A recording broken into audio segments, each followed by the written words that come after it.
Good afternoon, everybody. Here with Katie Dykes, Commissioner of DEEP, talk a little bit about the outage and how we're getting back on our feet. Josh Jabal is here. I'll give you the latest on COVID. My friend Ben Blake can give you from the ground level in Milford in a few minutes. Just to start off, I don't know what happened to the lazy, hazy, crazy days this summer. They're certainly not lazy, maybe hazy, and certainly crazy. I can tell you we just got out of the meeting with Vice President Pence and the COVID task force. Steve Mnuchin, the Treasury Secretary, was there, and they wanted to follow up from the President's executive orders that he announced a couple nights ago that created a little bit of confusion, I think. And they just said, look, we're just trying to get money out to people sooner, but we really want to reach a deal between the Senate and the House. And just to give you some insights that I think they wanted us to make public. Number one, from the White House's point of view, and probably the Republican Senate, education is first and foremost, over $100 billion. They really want to make sure that we do everything we can to get our schools back safely. And I think there's some general consensus between Republicans and Democrats there if they can go forward. Obviously, a bit more of a dispute about state and local aid. They put on the table $150 billion. This is the Republican plan. The Democrats were looking for a lot more money, just given the nature of the revenue shortfall that the state has hit and towns like Milford have hit. And we'll see whether there's any more room for negotiation there. Other priorities from the White House, they sort of be child care, food, SNAP program, vaccinations, broadband. So those are all the items they have on the table to see if we can reach some sort of a compromise going forward. Not enough, but it's a starting point. But the main message they wanted to give us was, whatever you heard from the executive orders, more importantly, we're trying to reach a real deal. And finally, when it comes to unemployment compensation, there was some confusion there. It looks very good that the feds will give us at least a $300 a week true-up, maybe up to $400. The guidance is going to come out on that very soon, like in the next 24 hours. One of the things they heard from the governors is, look, the numbers are really important, but also the timing and the certainty so we can count on what we need to do going forward. Enough on that if you have any other questions. Let's talk about the outage for 1 second. This is a kind of a complicated chart that comes out of Eversource, I think in particular, the outages they have there. What you should know is, and here we are in day 6, Eversource has got still 94,000 people without service, about 7% of their population. And UI, United Illuminating, has less than 1% of their people. So the good news is we've got 93% of the people back with power. It took 6 days, and obviously if you're without power now, you're mad as hell and not going to take it anymore. This gives you an idea of some of the other towns that still have more than 30% without power. Sharon, Sherman, Weston has been hit hard, Bethel, Woodbury, Ridgefield. Ridgefield I've heard from a lot, Newtown just there. Cornwall, Wilton, Reading, Harwinton. Probably the town that has the most number of outages still is Danbury. Obviously, they've gotten a lot done in the last 24 hours, a lot done which should have been done 3 days ago. But that's where we are right now. What can you do about this? Obviously, there's a lot of talk. Max, next slide. A lot of talk, fire the management and fines and rebates and refunds. And look, I think we'll take care of all that and see how things transpire. But I believe we heard all the same things after the last big outage back in 10 and 11. And we've had, I think we're on our 4th CEO of Eversource since then as well. So I've been talking to Katie Dykes about what we can do to deal with the systemic problems we have in terms of the reliability of our grid, and what we can do to make some real long-term changes that make sure our incentives are aligned when it goes forward. And one of the things Katie and I are looking at and hopefully PURA, our regulatory body, is going to be tasked as part of their docket, is to change the nature of the regulation. Right now, it's called rate of return regulation, which is sort of whatever you spend, we'll give you another 9% is rate of return on what you got, and we'll live to fight another day. And that makes no sense to me. That means we're giving you a rate of return on good things you do, bad things we do, and there's no incentives there for performance. So I am going to be really pushing hard to get performance-based of regulation, performance-based rate of return going forward. And in particular, when it comes to reliability and resilience. You know, it seems to me that if you do really well, you deserve a better rate of return. And if you don't perform, if you leave, you know, tens of thousands, hundreds of thousands of people without service for days on end, now we're coming up to a week, there should be penalties to pay.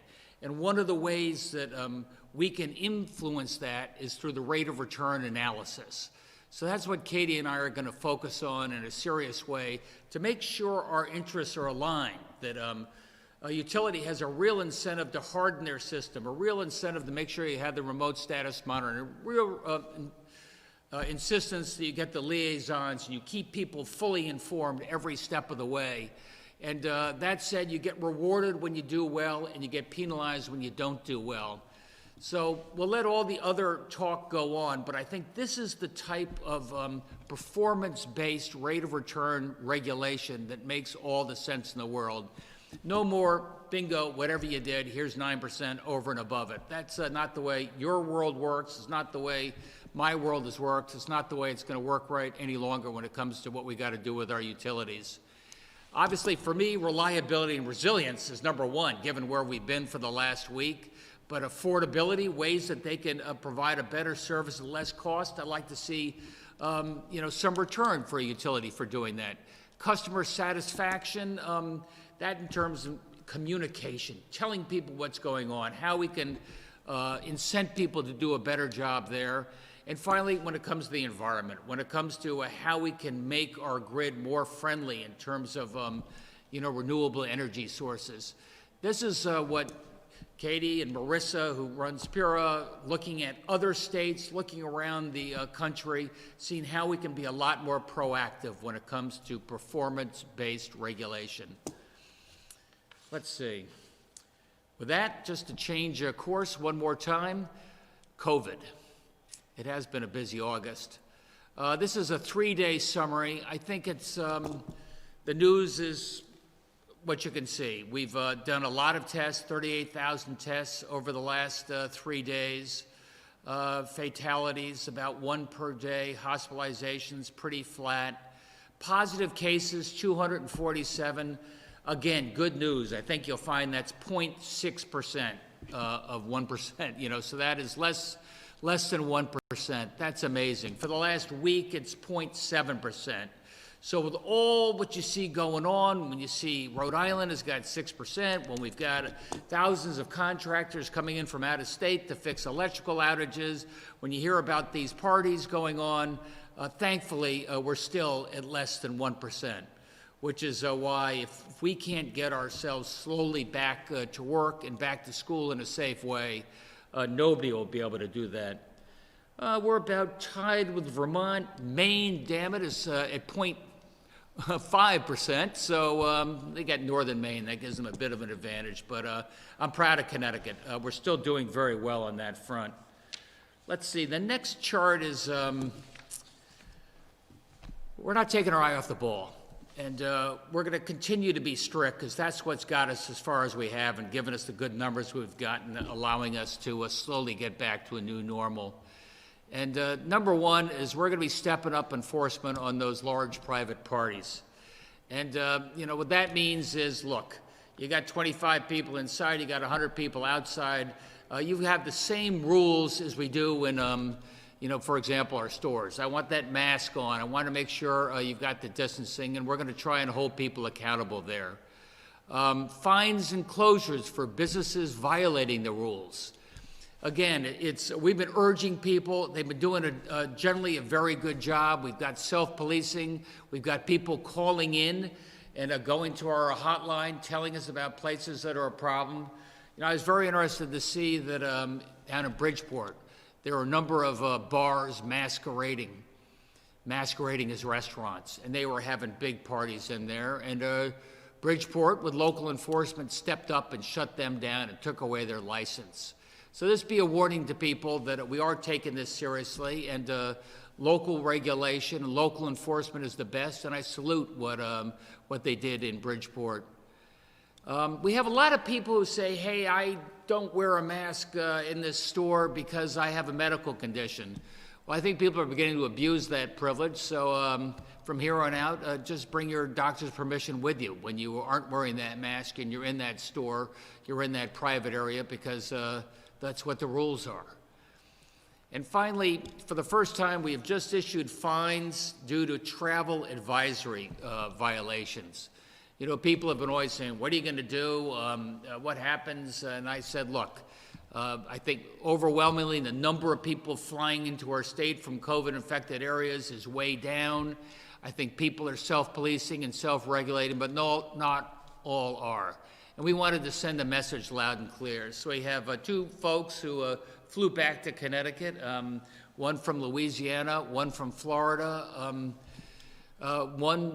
Neither of them filled out the form. They're paying a $1,000 fine.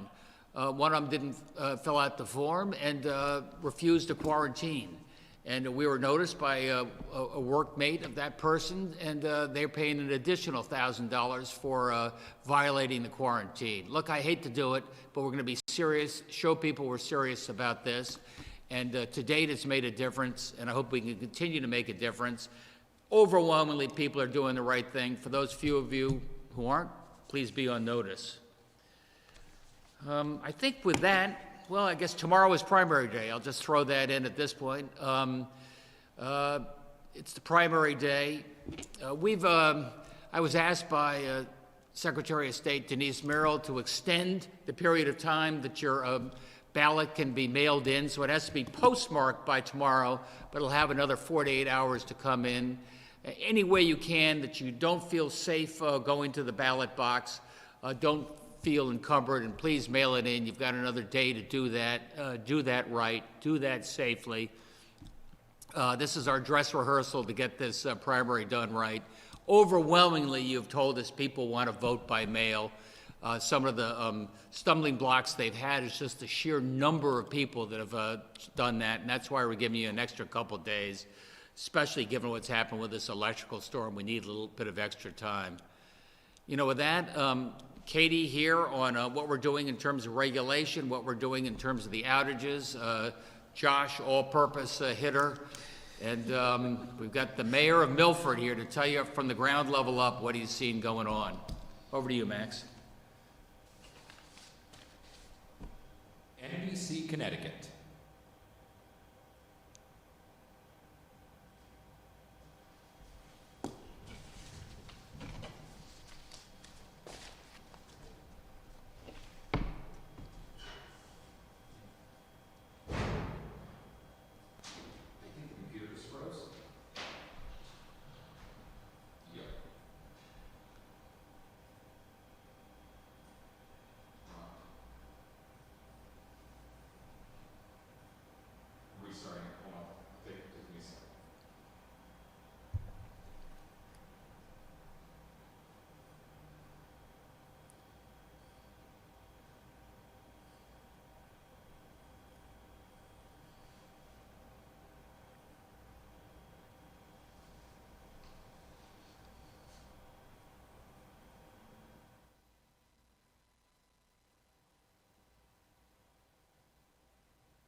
Related to the electrical.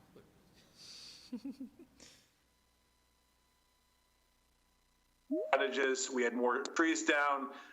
It was and still is a huge recovery.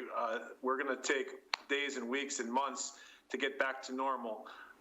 We really do appreciate the resources that the state has brought down, but we were a little bit upset with some of the utility delay, the fact that the communication from our utility companies is not where it should be. The governor just mentioned that we, after each storm, have a lessons learned, and it seems like some of the same lessons that we learned after Storm Sandy, Storm Irene, continue on. Obviously, we're improvising here. Anyone else have questions for Mayor Ben Blake of Milford, who's doing a fine job of standing in? Max? I'll throw in a question for the mayor. This is Suzanne from News 12. Hi, Suzanne. Hi. Curious, we had a lot of people, instead of commuting, were working at home. It was sort of an improvised system. And then all of a sudden we have the storm issues. Have you seen more people returning to their offices, or how have they been dealing with that situation? Well, there's really two issues. One, obviously, everybody has power outage issues either with UI or Eversource, depending what type of community you are. Milford's a UI community. The other issue is communications infrastructure. Altice has been terrible. Our Optimum service has gone down tenfold, and people that were remote working, virtual working, I guess even the governor's office, they're having trouble communicating with some of the online resources that we have. So people are doing what they can to continue on with making sure that they're able to work. I do know that each individual employer is a little bit different in terms of what is allowable, but I do know that there have been communications issues. Hey, thank you, Ben, and we are back. Good cameo, appreciate it. And we also have And Jim Marpy's here. Hey, Jim. Hey. Go ahead. I guess, first up, Marty, do you want to make any comments regarding what the situation has been like down in your neck of the woods over the past week?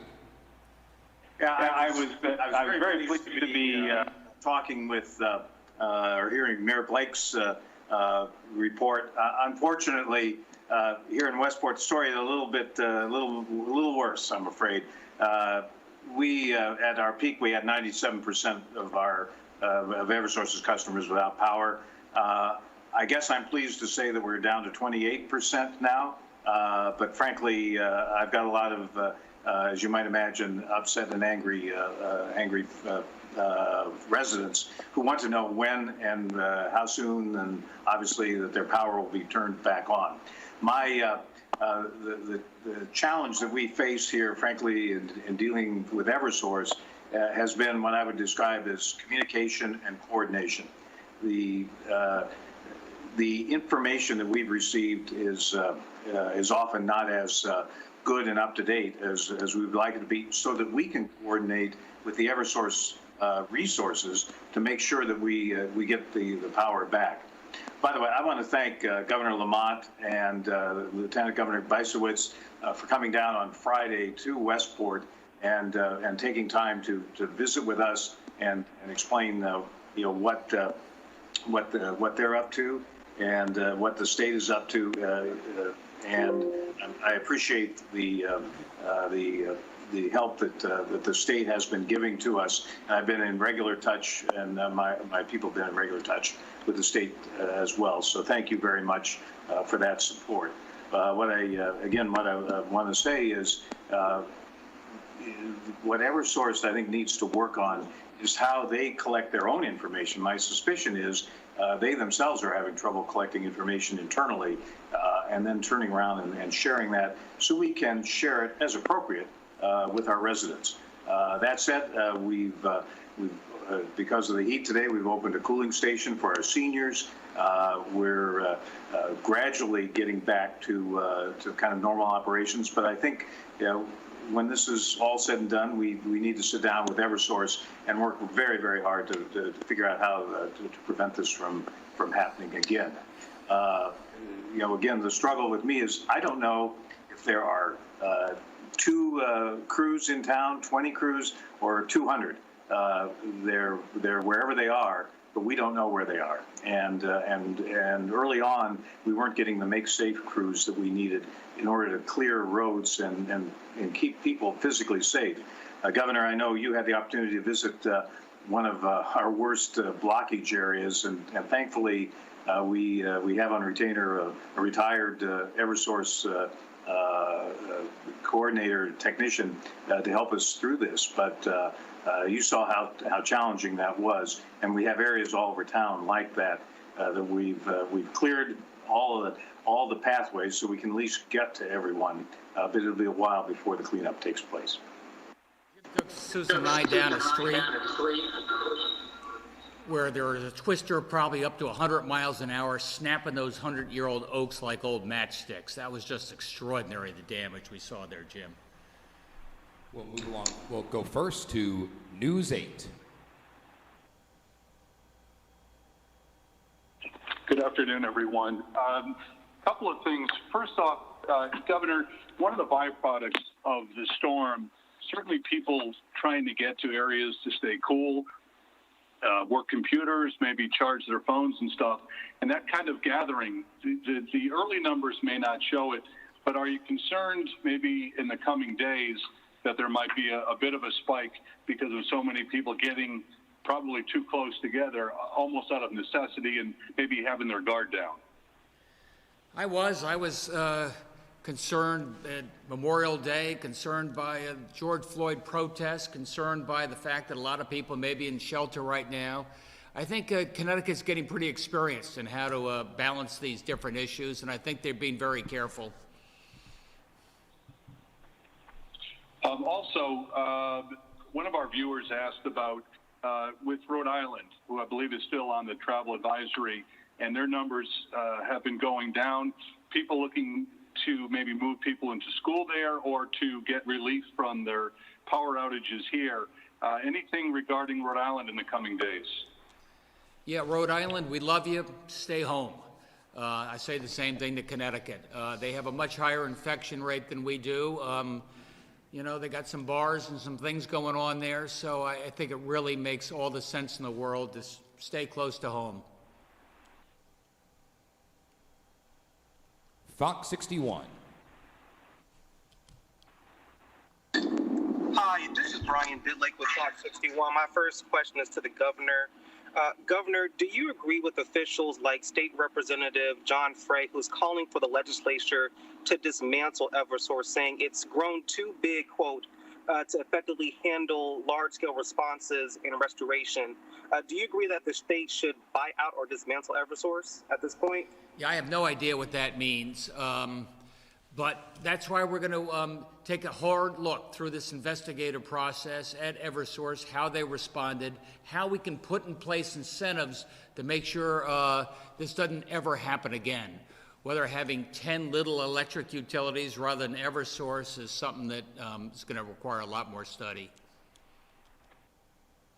And one more question, moving away from the Eversource dilemma, we are hearing from multiple people that the state may be looking to transfer our fall football sports to springtime. Have you heard anything about that at this point? I've certainly heard a lot of discussion about that, but I don't think there's any plans at this point. Right now, you know, the league is saying football is sort of non-contact practice for now, but make a firmer determination probably in the next few weeks when it comes to high school football. I will say intuitively to me, playing baseball now where it's easier to social distance and football later where it's tougher to social distance makes some sense, but I'm going to let the experts take the lead there. Thank you. News 12 Connecticut. I realize there's a lot going on besides this primary, but why is it important that people not get distracted from it? Why is it important that they do participate, and what are you doing to hopefully help people participate despite COVID and the storm? Yeah, I want this primary to take place. It was supposed to be in June, then it was going to be in July, now it's tomorrow. There are a number of contested local races that make a big difference. There's, at the presidential level. They're not as contested, let's say, right now, it seems. But it's really important that people, A, be able to vote and be able to vote safely. And especially if you're over 65, especially if you have some sort of a pre-existing condition. We wanted to make sure you could vote remotely. That means by absentee ballot. So we tried to do everything we could to make that as easy as possible for you to vote, sent out the applications early. Things got slowed up a little bit. That's why we're giving a little bit of extra time and make sure we really have it right in November. If any of the local officials would like to follow up on how you're dealing with all of these situations together. Who, me personally? Well, in Westport or Milford, how they're handling the combination of the storm and COVID and the election. Well, it's all hands on deck. Our city employees, from Public Works to Emergency Management, have done a great job with the storm response and the recovery. At the city clerk's office and the registrar of voters office, they are doing everything to make sure that tomorrow's primary is safe, it's secure. I can't tell you how great a job our local folks are doing.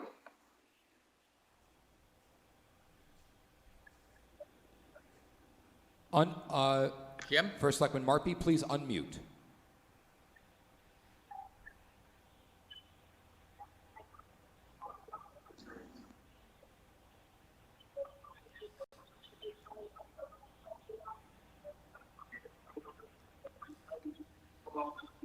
They will come back to you. Max? All right. NBC Connecticut. Hi, Governor. Matt Olson with NBC Connecticut. Just real fast about the unemployment benefit. Over the weekend, you had raised some concerns if the state was going to have to share some of the cost for the supplemental.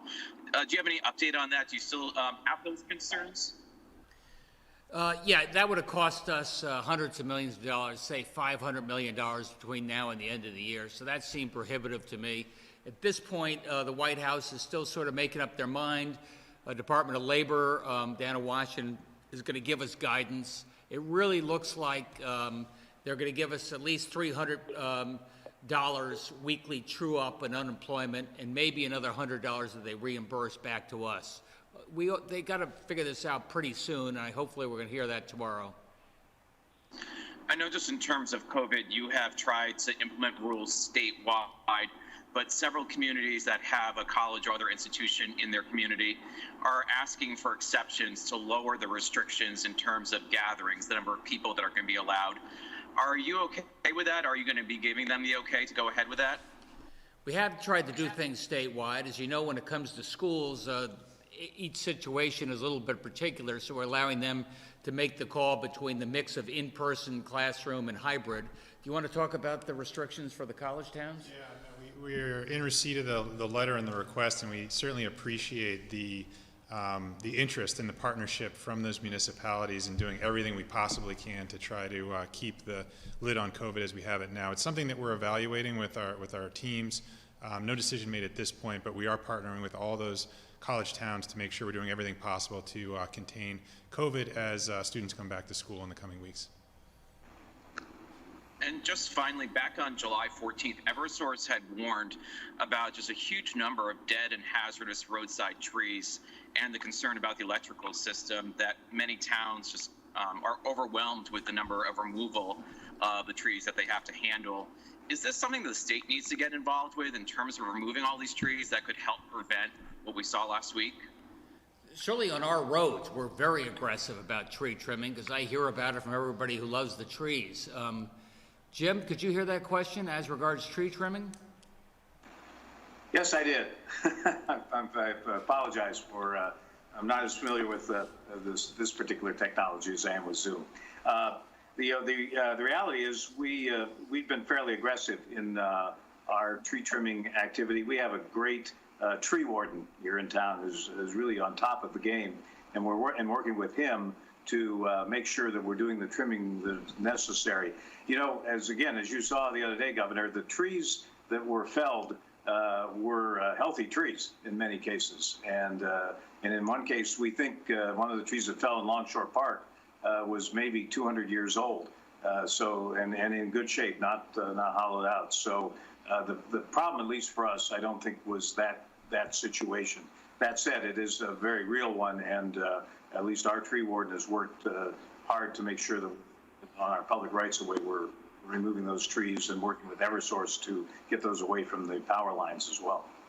Katie, anything else? Sure. Well, Governor, I know that trees impacting power lines is one of the major drivers of outages for both of our utilities. And this is one of those things that was a wake-up call in the 2011 and 2012 when we had those major storms. And there's been a lot of focus on getting the utilities authorized and spending more dollars and ramping up their programs around vegetation management, is what you call it in the business, but ensuring that they're doing more of that tree trimming and working closely with tree wardens and municipal officials on those notification processes. And that's one of the things that we have to look at, is how have those dollars been spent? Do they continue to be effective? And is our utility leadership really motivated to put those dollars to work in the most effective and efficient ways? Because these are expensive programs. At the same time, I think, the situation in Westport really highlights this. We're dealing with much more frequent and intense storms. That we saw those very severe storms occurring in 2011 and 2012. The recurrence of that this season, there are between 21 and 25 more named tropical storms out there in the Atlantic right now. We're still early in the season. The impacts of climate change are also affecting our forests in terms of more invasive species and more drought. And so that's why we need to have our utility companies really motivated and laser focused on how to manage all of those different impacts of climate change, to put our ratepayer dollars at work, to prepare and have a more resilient grid into this future that we're facing. Channel 3 Eyewitness News.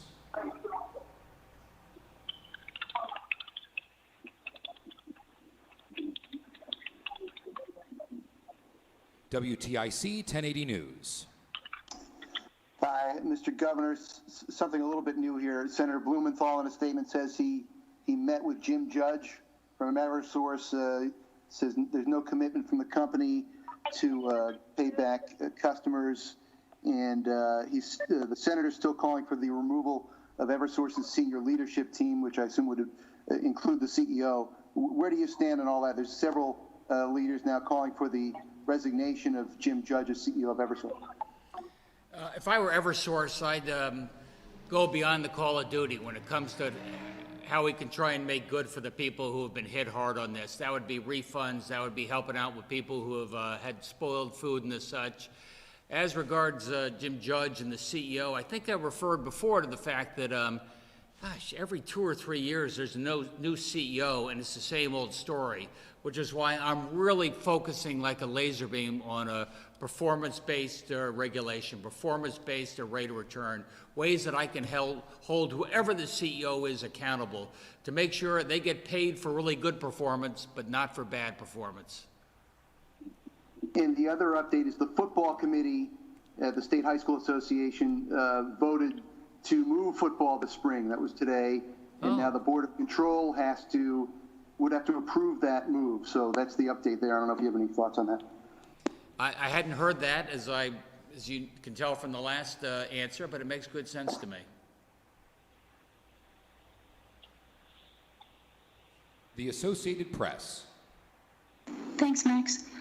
Governor, it looks like the congressional talks over another coronavirus relief package have failed, and that means at this point we're not going to see any money coming to the states. What does that mean for Connecticut, for our budget, for schools, for the elections even? Well, Sue, as I alluded to at the start, the message from Vice President Pence and Secretary Mnuchin and their team is, look, the EO is not the way they want to go. They want to get everybody back to the table and reach an agreement. They think they have broad agreement on education. They have some agreement when it comes to state and local, which is more than I had heard from them before. And so there's something to build off of there. That said, we put in place a reopening strategy for our schools. We fully funded it out of the money we've got right now, $260+ million. So I didn't want anybody to hesitate and wait and see what's going to happen in Washington, because that can sometimes be a waiting game. And I wondered too, do you have any more details, and maybe this is coming out already, but regarding those people that were fined, when did those incidents happen? Do you have any more detail of, who they may be, where they're from, where they were coming from? You got that, Josh? Yeah, the incidents occurred a couple weeks ago. As the governor mentioned, one person had traveled from Florida, one person had traveled from Louisiana. One is a resident of Harford County, another from Windham County. But look, the main point here is that, as the governor mentioned when we put this travel advisory in effect, this is for real. We need people to follow these rules. We need people to comply. This is one of the riskiest areas for the state of Connecticut right now, is people traveling into this state bringing the virus with them. And so the message people need to understand is that there's more investigations going on. We need you to fill out the form. If you need to quarantine, then we expect you to do that, and if not, there will be consequences. And I have one other quickie. I've heard from some parents who are upset that their school districts are unwilling to reopen more. They feel like the hybrid is not enough time to be in the classroom. What kind of recourse do they have? Because really, it's up to their districts, right? Yeah, we told the districts, I want an in-school option, whether it's full-time or part-time. I think it was really important. So that we were strict on. Then we left it up to the superintendents to decide whether they could have full-time. I mean, most of our schools are going to be full-time, at least K through 5, because that's an age group that makes really the most sense. And I really don't like the idea of young people being in school maybe 2 or 3 days, and then in a daycare for 2 or 3 days. Then they have twice as many people they can potentially come into exposure to. So that makes the most sense to me. So I'd urge those parents that want more in-classroom opportunity to weigh in. I think now's the time to be calling your superintendent and say how important it is to you. Thanks a lot. The Waterbury Republican American.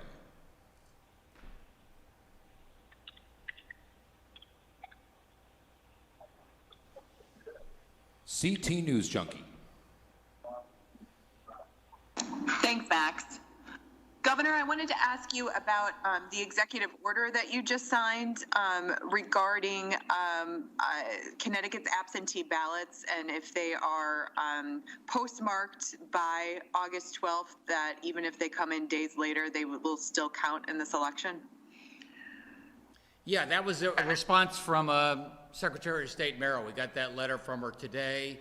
Didn't want to have anybody disenfranchised due to difficulties related to the electric outage. And so will this apply to the November election, or is this just for the primary? It's just for the primary. It's just for this particular circumstance. I want people get their absentee ballots early, get them back on time. I want on election day, it's going to be a pretty busy Tuesday in November. I want us to be able to count the ballots on time and see who the next president of the United States is. And also, what is it going to take to get PURA to go from the rate of return review to a performance review? Do you need legislation for that? I sure hope not. I believe that PURA already has within its organic authority the ability to implement performance-based approaches. And in fact, just in recently, PURA has opened grid modernization dockets to look at how to strengthen metrics around responding to storms and emergencies, as well as other important outcomes, and then also to investigate establishing those incentives around how the utilities are earning based on meeting those metrics and outcomes. So I think what the governor is calling on here is for PURA to expand and accelerate the leadership that it's been providing in making a shift, ultimately, I hope, to a much more accountable structure for how we compensate our utilities. Thank you. Hearst, Connecticut Media. Hi, Governor. For you and the municipal leaders that are on the line, we've talked a lot about the primary, but how is it looking from your view? Are we, as a state, prepared for tomorrow? Well, maybe I'll let the mayors talk about that first in terms of preparation for the primary tomorrow. What are you hearing from your registrars? This is Jim Marby. In Westport, we're really well prepared. We've been preparing for this election for some months and focusing on it. We've consolidated our polling places into one location with the permission of the Secretary of State, and that's our middle school, air conditioned, and we've established all the COVID distancing guidelines. Our election workers will be appropriately guarded, facial coverings, and the things they need to protect themselves. So I'm optimistic that we'll get a good turnout. But most importantly, we've had a great response to the mail-in voting. We have, as I was coming into town hall after being out at a meeting this afternoon, our town clerk, Patty Strauss, was emptying the drop in the vote box, and I was astounded at how many envelopes there were there. So that the mail-in voting, I think, is a great idea, and a lot of Westporters have taken us up on that activity. I'd just like to echo what Jim said. The drop-off boxes for absentee ballots, I think that's something that's here to stay. I think it's very well received, as is the mail-in system that they implemented this year, where everybody that was a party voter got an opportunity to get a mail-in certified ballot application. So those are two things that I think were very well received. But our local folks, our registrar voter, our city clerk, Karen Fortunati, they really have been stepping up and going above and beyond under these circumstances where, there are health issues and storm issues and everything else that is being thrown at them, and they're continuing to work very hard. They said it better than I can. Max? Okay. And Governor, I had a little bit of technical difficulty, so I'm sorry if you already addressed this. But regarding the president's executive order for federal unemployment that would require states to pay 25%, can Connecticut even do that? Yeah, we can do it, but I'd be taking money from schools, I'd be taking money from testing, so it's not something that I can do. I don't think we're going to have to.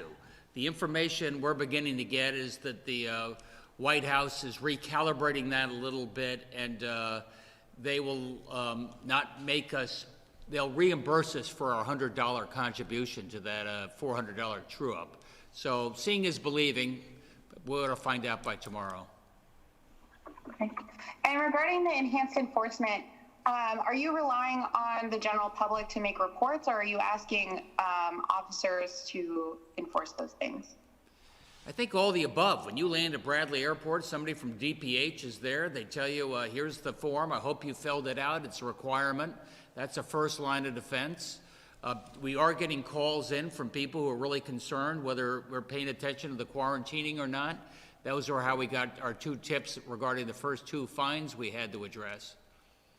Yeah, and we've provided a significant amount of authority to local leaders, our local chief elected officials, public health departments, police departments to enforce violations of the safe reopening guidelines and other policies around mask compliance and that have been established through the executive orders. So there's a lot of people who have the ability to help us enforce this. And at the end of the day, as the governor said many times, it ultimately comes down to all of us in Connecticut as citizens to make sure we're doing the right thing.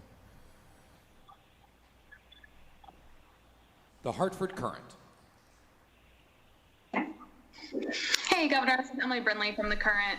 I have a clarification question on the travel advisory fines that were issued. It sounds like one of the people was fined for not filling out the health form, and the other person was perhaps fined twice for not filling out the health form and for not self-quarantining. Is that accurate? I think that's about right. Okay, thank you. And then I also wanted to ask about the spike in cases in Bridgeport right now. So that part of the state last week had more than twice as many cases as any other municipality. Do you have any idea how that outbreak began, and do you have concerns about a potential spike in a major city like Bridgeport? Well, I'll start. I mean, we mentioned the fact that Bridgeport had to close down several quote-unquote restaurant bars, which were really bars parading as restaurants. I really was glad they did that. That sent a signal. There may have been dozens, hundreds of people there, and that's just how you get a flare-up again. You know more about that? Yeah, no, I think you're right, Emily. You know, those cases where Bridgeport had the most cases by far in the state last week, the local health department hasn't tied those all together into the same cluster, but really what they were pointing to was a number of large events going late into the night, younger people partying in violation of a number of the rules and executive orders in place. And so we applaud the team there, the local health department, for shutting down those establishments and making it clear that that behavior is unacceptable. And does that give you any concern about school reopenings or college reopenings? A little bit. Yeah, I mean, colleges are going to have to really be strict. We're being strict with the colleges, first of all. When you come in from an infected state, you test before you get on that plane. You test once you get to, you know, UConn or Trinity or CCSU. You know, at that point, you should quarantine. You are quarantining for a couple of weeks. So we are making darn sure that we're doing everything we can, but it only works if people follow the rules. That's why we had the question about maybe limiting the size of gatherings and the such at these colleges, at least to start off, to make sure there's no temptation to go party. Thank you. The Connecticut Mirror. Josh DeBall, you said the fines were related to an incident several weeks ago. When were the fines imposed? I assume they were recent. Yeah, they were issued today. Okay. And who issued them? Department of Public Health. And in both these cases, were they results of tips, or were there follow-up based on passenger lists and not having reports for everybody who came in on those manifests? The former. So these were based on tips that were sent in. Team at the Department of Public Health is following up on those tips, doing investigations, and once the investigation is substantiated, fines are issued. Is there any follow-up on the documents that are available at the airport to DPH? Those are helpful reference, particularly if there's a contact tracing need or if we need to cross-reference those with other referrals or tips that come in. So, you know, we're now at over 20,000 forms that have been submitted. I think we're going up about 1,000 a day in those travel forms. So there's a significant amount of data there that we can call on if we need it. Were there any cases connected to the person who did not self-quarantine?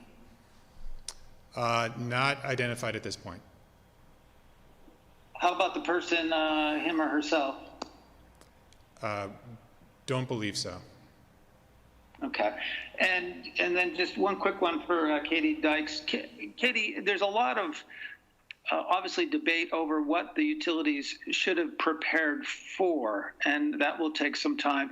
But on the narrow question of, as Mr. Murphy referred to it, communication and coordination, do you have any thoughts as to why there was that failure? This is something that came up in the two-storm panel 10 years ago almost. You know, why is this still a failing of Eversource? Well, you know, communication, it's not like a piece of hardware out on your system. It's not like a tree that you trimmed.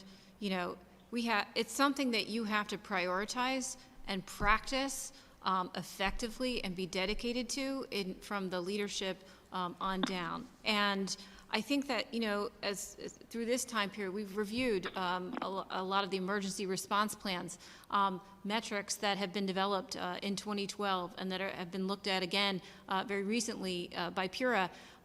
There's good work that's been done to identify down to what kind of form or content the communication should include, how frequently it should occur during the day, how many, you know, what the ratio should be of utility liaisons to each town that they're covering.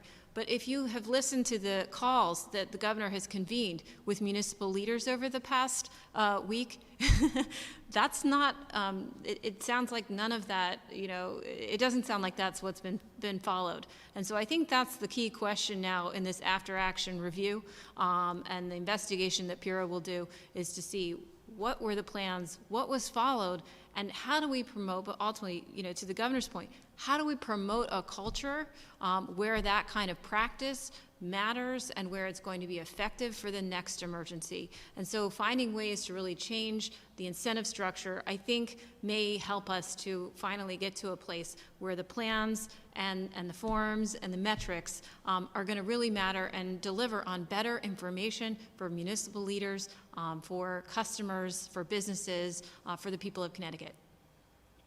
Thank you. Bill, like Mr. Murphy was dying to say something there. No? Okay, I thought I saw him raise his hand.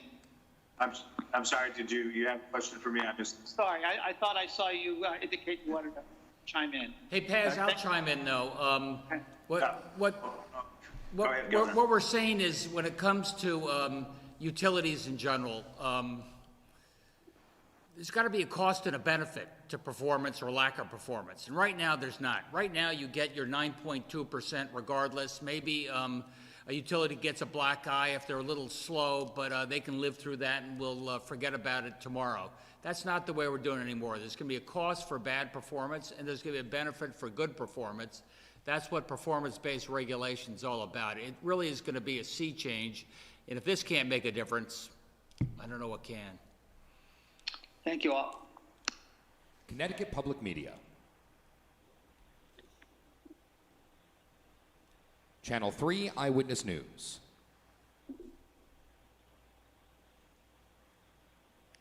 I think that's about it. Let me just say to two of my favorite mayors, Jim and Ben, you make our lives a lot easier because of all what we've had to do together, right? Everybody's saying, how about this first absentee ballot primary we got tomorrow, right on the tail end of 50% of our state being knocked out of electricity, by the way, in the middle of a COVID pandemic. And I got to tell you, we couldn't do it without folks like you with your ear to the ground and holding our friends in the utilities accountable where they got to be held accountable. And by the way, you also got to figure out how to open up schools the next few weeks. Have a great August.